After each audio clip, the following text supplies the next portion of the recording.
Hello everyone, तो स्वागत है हमारे चैनल चांद स्मार्ट क्लास में। तो आज हम पढ़ेंगे बी फार्मेसी फर्स्ट सेमेस्टर का another subject pharmaceutical organic chemistry 3 को। तो स्टूडेंट, फार्मास्यूटिकल ऑर्गेनिक केमिस्ट्री 3 का आज हम यूनिट 1 देखेंगे। तो यूनिट 1 में जो सिलेबस है यहाँ पर देख सकते हो। तो आज हम बेसिकली स्टेरियोआइसोमेरिज्म को पढ़ेंगे और दूसरा चीज़ पढ़ेंगे जो फार्मास्यूटिकल ऑर्गेनिक केमिस्ट्री 3 है उसका कुछ हम इंट्रोडक्शन जानेंगे। फार्मास्यूटिकल ऑर्गेनिक केमिस्ट्री के बारे में जानते हैं, उसका डेफिनेशन क्या है। तो चलिए स्टार्ट करते हैं। और एक बार स्टूडेंट, नोट के लिए परेशान मत होना, मैं आपको टेलीग्राम का लिंक दिया हूँ डिस्क्रिप्शन में, जाके उधर से नोट कलेक्ट कर सकते हो। तो फार्मास्यूटिकल ऑर्गेनिक केमिस्ट्री देख सकते हो, यहाँ पर 3 वर्ड है, ठीक है। जैसे कि एक तो केमिस्ट्री है, दूसरा ऑर्गेनिक और तीसरा फार्मास्यूटिकल। तो हम पहले क्या देखेंगे, केमिस्ट्री क्या है, उसके बाद ऑर्गेनिक केमिस्ट्री क्या है, उसके बाद फुल वाटर को देखेंगे जो कि फार्मास्यूटिकल ऑर्गेनिक केमिस्ट्री है, ठीक है। चलिए स्टार्ट करते हैं। तो पहला चीज, what is chemistry? It is the branch of science for study of the composition, structure, properties and changes of matter. तो ये साइंस का ब्रांच होता है जहाँ पर आप स्टडी करते हैं कॉम्पोजिशन क्या होता है, स्ट्रक्चर क्या होगा एक केमिकल का, प्रॉपर्टी क्या होगा and changes of matter, matter कैसे चेंजेस होता है। तो मैटर जो होता है वो 3 टाइप का होता है, एक तो सॉलिड होता है, दूसरा लिक्विड, तीसरा गैसेस। केमिस्ट्री में 3 ब्रांचेस होता है, जैसे कि आप 11th और 12th में पढ़कर आए होंगे, physical chemistry, inorganic chemistry, organic chemistry. तो आज हम पढ़ेंगे ऑर्गेनिक केमिस्ट्री को, ठीक है। केमिस्ट्री तो हो गया हमारा, उसके बाद देखते हैं ऑर्गेनिक केमिस्ट्री को। Organic chemistry, branches of the chemistry, study of the structure, property and reaction of organic compound and organic material. तो ये केमिस्ट्री का ब्रांच होता है जिसमें हम स्टडी करते हैं स्ट्रक्चर क्या होगा, प्रॉपर्टी क्या होगा, रिएक्शन क्या होगा एक ऑर्गेनिक कंपाउंड का एंड ऑर्गेनिक मटेरियल का। तो इसमें कुछ ब्रांचेस आता है जैसे कि biochemistry, bio organical, pharmaceutical, medicinal chemistry, इसी तरह बहुत कुछ भी इसमें आता है। तो हम, ये तो हो गया हमारा ऑर्गेनिक केमिस्ट्री। उसके बाद देखते हैं फार्मास्यूटिकल ऑर्गेनिक केमिस्ट्री के बारे में। तो फार्मास्यूटिकल ऑर्गेनिक केमिस्ट्री को अदरवाइज बोला जाता है मेडिसिनल केमिस्ट्री। क्यों बोला जाता है, देख सकते हो कि जो भी हमारा ऑर्गेनिक केमिस्ट्री में जो ऑर्गेनिक कंपाउंड है वो सब मेडिसिन में यूज होता है, ठीक है। जैसे ड्रग में हम देख सकते हो ग्लूकोज लिखा जाता है 0.5%, एग्जाम्पल ले लेते हैं। तो उसमें देख सकते हो कि जो ग्लूकोज है वो एक ऑर्गेनिक कंपाउंड है, ठीक है, क्योंकि ग्लूकोज का एक फॉर्मूला होता है और ग्लूकोज का कुछ प्रॉपर्टी होता है और ग्लूकोज का भी कुछ रिएक्शन होता है। तो इसको मेडिसिनल केमिस्ट्री बोला जाता है, मीन्स फार्मास्यूटिकल ऑर्गेनिक केमिस्ट्री को। तो फार्मास्यूटिकल ऑर्गेनिक केमिस्ट्री कंसर्न करता है डिजाइन को, मीन्स ड्रग डिजाइन को and synthesis of biological active molecules. तो जो फार्मास्यूटिकल ऑर्गेनिक केमिस्ट्री है वो कंसर्न करता है ड्रग का डिजाइन, ड्रग का कैसे डिजाइन होगा, ड्रग का क्या फॉर्मूला होगा, उसी के साथ ये कंसर्न करता है। और भी किसी के साथ करता है बायोलॉजिकल एक्टिव मॉलिक्यूल को कैसे सिंथेसिस करा जाता है, इसमें हम जानेंगे।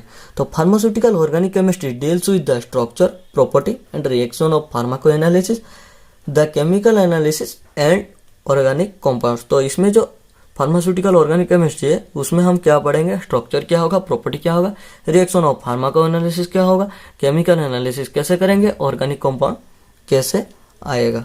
तो medicinal organic chemistry letters will be emerge with the chemistry section. तो मेडिसिनल ऑर्गेनिक केमिस्ट्री जो होता है वो केमिस्ट्री सेक्शन से आया है, क्योंकि आप जान सकते हो मैंने जो एग्जाम्पल दिया था ग्लूकोज का, तो ग्लूकोज जो है वो केमिस्ट्री का एक कंपाउंड है, उसमें कैसे यूज करा जाता है मेडिसिनल ऑर्गेनिक केमिस्ट्री में। तो जो भी चीज़ आप देखते हो और ड्रग में यूज होता है वो सब केमिस्ट्री सेक्शन से ही केमिस्ट्री का कंपाउंड होता है, ठीक है। यह तो आपका फार्मास्यूटिकल ऑर्गेनिक केमिस्ट्री के बारे में कुछ नॉलेज। तो स्टूडेंट इसको स्किप मत करना, नहीं तो आप बहुत कुछ जो फार्मास्यूटिकल ऑर्गेनिक केमिस्ट्री में है नहीं जान पाओगे। तो चलिए अभी स्टार्ट करते हैं हमारा आज का मेन टॉपिक, स्टेरियो आइसोमेरिज्म को। तो स्टेरियो आइसोमेरिज्म को पढ़ने से पहले यहाँ पर देख सकते हो स्टेरियो और आइसोमेरिज्म, इसमें 2 वर्ड है।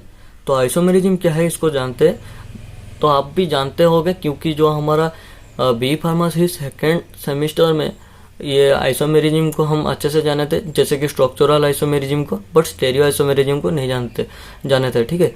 तो जो भी उसी अच्छे से नहीं समझा है यहाँ पर समझ सकते हो।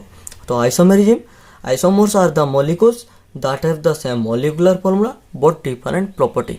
तो आइसोमर्स में क्या होगा, मॉलिक्यूलर फॉर्मूला सेम होगा बट उसमें क्या होगा, प्रॉपर्टी डिफरेंट होगा, जैसे कि फिजिकल प्रॉपर्टी इसका और केमिकल प्रॉपर्टी होता है।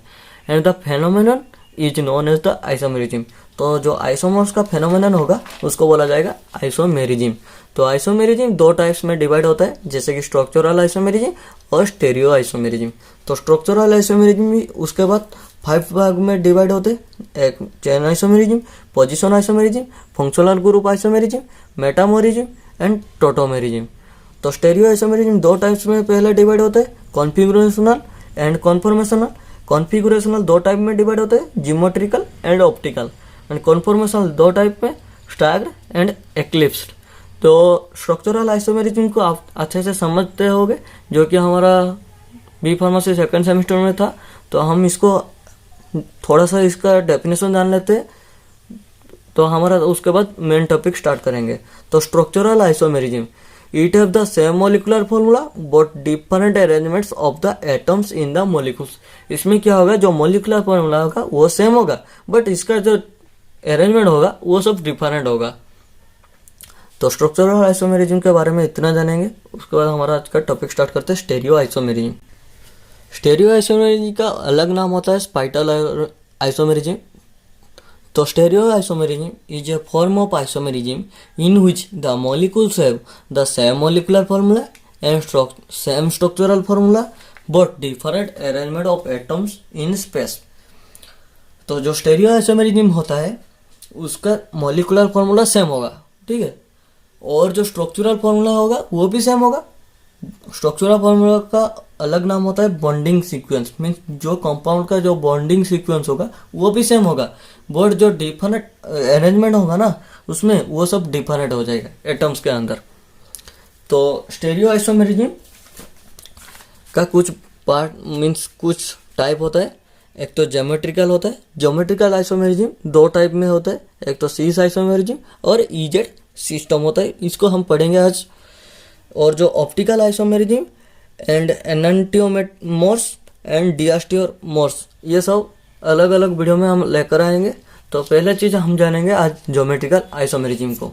तो ज्योमेट्रिकल आइसोमेरिज्म इसमें दो टाइप्स आता है, एक तो cis trans isomerism and E Z system. तो geometrical isomerism is also known as the configurational isomerism. तो हमने पढ़ा था यहाँ पर जो डिवाइड किया था उसमें हम देखे थे कि कॉन्फिगरेशनल एंड कॉन्फॉर्मेशनल। तो कॉन्फिगरेशनल में दो टाइप रहते हैं, तो ज्योमेट्रिकल और दूसरा ऑप्टिकल। तो ज्योमेट्रिकल आइसोमेरिज्म को कॉन्फिगरेशनल आइसोमेरिज्म बोला जाता है क्योंकि उसमें वो जो कॉन्फिगरेशनल आइसोमेरिज्म से ज्योमेट्रिकल आइसोमेरिज्म आता है, उसमें से ही ज्योमेट्रिकल आइसोमेरिज्म को कॉन्फिगरेशनल आइसोमेरिज्म बोला जाता है। तो आज हम देखेंगे सीस एंड ट्रांस आइसोमर्स, ठीक है। तो सीस आइसोमर्स क्या होता है इसको जानेंगे, उसके बाद देखेंगे ट्रांस आइसोमर्स, उसके बाद उसका एग्जाम्पल। तो cis isomers are the molecules with the same connectivity of atoms the further consist of identical side groups usually on the same side. तो इसमें क्या होगा, मान लीजिए एक एग्जाम्पल ले लेते हैं, देख सकते हो यहाँ पर एग्जाम्पल ले लेते हैं। तो जो सीस होगा ना उसमें सब जो केमिकल्स और एटम्स होगा वो सब एक साइड में रहेंगे। जैसे कि यहाँ पर एग्जाम्पल ले लेते हैं CH3 ये सब एक साइड में रहेंगे, इसको बोला जाएगा cis isomers. Trans isomers have the molecules with two same atoms but in the opposite side of the double bond। तो इसमें जो ट्रांस आइसोमर्स होगा ना उसमें जो एटम रहेगा और मॉलिक्यूल रहेगा वो सब अपोजिट साइड में रहेंगे। देख सकते हो यहाँ पर जो CH3 हो, यहाँ पर भी CH3, ये सब डिफरेंट साइड में है, तो इसको ही बोला जाता है ट्रांस। तो एग्जांपल देख सकते हो यहाँ पर, देखो यहाँ से जो C डबल बॉन्ड C, यहाँ पर H, यहाँ पर H, CH3, इसमें देख सकते हो जो भी जो फंक्शनल ग्रुप है और मॉलिक्यूल्स है वो सब एक साइड में है, तो इसलिए इसको बोला जाता है सिस टू ब्यूटन। एंड जो यहाँ पर देख सकते हो जो मॉलिक्यूल्स है ये सब अपोजिट में है, जैसे यहाँ पर भी देख सकते हो, तो इसको बोला जाएगा ट्रांस। तो एक चीज़ आपको ध्यान में रखना है, तो greater steric repulsion equal to less stable and less steric repulsion equal to more stable. एक एग्जांपल लेकर देख सकते हो। तो देखो यहाँ पर एग्जांपल है, ये है आपका सीस आइसोमर। क्यों बोला जाता है, देखो यहाँ पर जो CH3 है और यहाँ पर CH3 है एक साइड में, इसलिए इसको सीस आइसोमर। और यहाँ पर देख सकते हो CH3 जो है ये दोनों अपोजिट साइड में है, इसलिए ये सब ट्रांस आइसोमर्स। तो इसमें जो ग्रेटर स्टेरिक रिपल्सन होगा, क्यों होगा, जो कि CH3 है, इसको देखेंगे तो एक चुंबक ले लेते हैं, इसमें जो L होगा और इसमें भी जो L होगा, इसको हम जोड़ेंगे तो क्या होगा, ये रिपल्सन ज़्यादा देगा। तो रिपल्सन ज़्यादा देगा तो क्या होगा, उसमें लेस स्टेबल होगा, क्योंकि इसमें दोनों में क्या है, अच्छा इंटरेक्शन नहीं है। ठीक है, तो यहाँ पर देख सकते हो जो CH3 है ये ग्रेटर स्टेरिक रिपल्सन होगा, तो greater steric repulsion equal to less stable. और यहाँ पर देख सकते हो यहाँ पर CH3 और यहाँ पर H है, तो इसमें क्या होगा, लेस स्टेरिक रिपल्सन होगा। तो लेस स्टेरिक रिपल्सन होगा तो इसलिए ये मोर स्टेबल होगा। तो देख सकते हो in case of cis2-butane here you can see greater steric repulsion, so it is less stable, but in trans2-butane here you can see less steric repulsion, so it is more stable। तो और भी एक example देख सकते हो, सीस isomers means malic acid और fumaric acid. तो इसमें देख सकते हो जो COOH है ये एक साइड में है, तो इसलिए इसको सीस आइसोमर, और जो इसमें अपोजिट साइड में है तो इसलिए इसको बोला जाता है ट्रांस आइसोमर।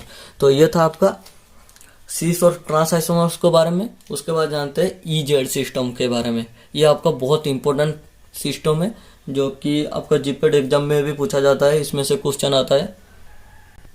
तो EZ सिस्टम में आप दो सिंबल देख सकते हो, एक तो E सिंबल है और दूसरा Z सिंबल है।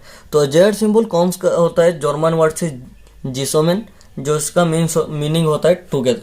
तो जुसेमेन का मतलब होता है टुगेदर, और symbol E comes for the German entgegen which means opposite. तो एंटीजेजन का मीन्स होता है ऑपोजिट, तो मीन्स जो E होगा उसमें सब जो फंक्शनल ग्रुप होंगे वो दोनों ऑपोजिट साइड में होंगे, तो ये ट्रांस होगा। ठीक है, बट जो इसमें जो फंक्शनल ग्रुप होंगे जेड में ये सब टुगेदर होंगे, मीन्स गुटे साइड में होंगे, वन साइड में, तो ये होगा सीस।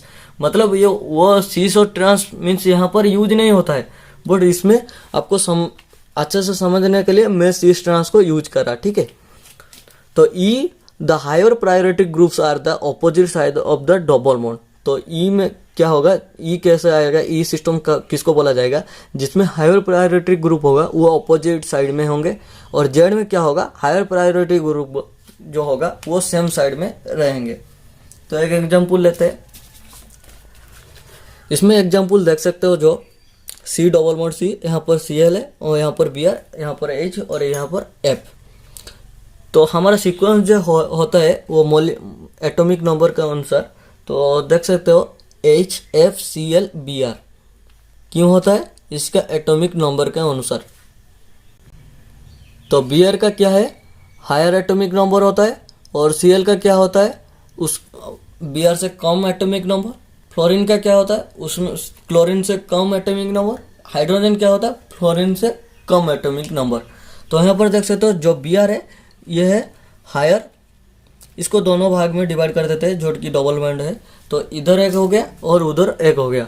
तो जो Br होगा वो फ्लोरीन से ज़्यादा क्या है, उसका एटॉमिक नंबर है, तो ये होता है हायर प्रायोरिटी ग्रुप। यहाँ पर देख सकते हो क्लोरीन और हाइड्रोजन से क्या कौन होगा हायर प्रायोरिटी ग्रुप, क्लोरीन होगा हाइड्रोजन से, तो इसलिए ये होगा हायर प्रायोरिटी ग्रुप। तो देख सकते हो जो कि इस दोनों में सेम साइड में रहेंगे, तो हमने बोला था कि ये सीस होगा, और दोनों मीन्स सीस मीन्स क्या होगा, ये आपका जेड होगा। ठीक है, same side equal to Z. तो यहाँ पर एग्जांपल देख लो, एग्जांपल में लिखा है यहाँ पर BrCl F है जो है, तो ये हो गया जेड, क्योंकि यहाँ पर जो Br है और यहाँ पर जो Cl है इसका हायर प्रायोरिटी ग्रुप है, क्योंकि इसमें जो एटॉमिक नंबर होता है हाइड्रोजन से क्लोरीन एटॉमिक नंबर ज़्यादा है, फ्लोरीन से ब्रोमीन का एटॉमिक नंबर ज़्यादा है। और यहाँ पर देख लो कि जो डबल बॉन्ड है इसको भी हमने दो टाइप में डिवाइड कर दिया, तो ब्रोमीन और यहाँ पर हाइड्रोजन, यहाँ पर क्लोरीन एंड फ्लोरीन। तो जो ब्रोमीन होता है वो फ्लोरीन से ज़्यादा एटॉमिक नंबर होता है, तो यह हो गया आपका हायर प्रायोरिटी ग्रुप। और हाइड्रोजन और क्लोरीन के में देख सकते हो जो क्लोरीन होता है वो हाइड्रोजन से ज़्यादा एटॉमिक नंबर होता है, तो इसलिए ये हो गया आपका हायर प्रायोरिटी ग्रुप। तो ये दोनों हो गया हायर प्रायोरिटी ग्रुप। तो ये सेम साइड में नहीं है बट अपोजिट साइड में है, तो अपोजिट साइड में होगा तो ये इसका प्रॉपर्टी जो होगा ई का, ये होगा ई सिस्टम। ठीक है, ये था आपका ई जेड के सिस्टम के बारे में। और स्टूडेंट जो भी हम आज पढ़ा है उसमें से कुछ भी डाउट है तो मुझे कमेंट करो, मैं उसका रिप्लाई दूंगा। तो हमने आज बेसिकली स्टेरियो आइसोमेरिज्म का ज्योमेट्रिकल आइसोमेरिज्म देखा, उसका जो ऑप्टिकल आइसोमेरिज्म है उसको अगले वीडियो में लेकर आ जाएंगे। आई होप आपको समझ आया होगा। तो आपको अच्छा लगा तो अपने फार्मेसी दोस्तों के साथ शेयर करना। तो लास्ट में students, like share my video and subscribe and hit the bell icon for fast see my video. Keep loving, keep supporting. मिलते हैं अगले वीडियो में, तब तक के लिए थैंक यू।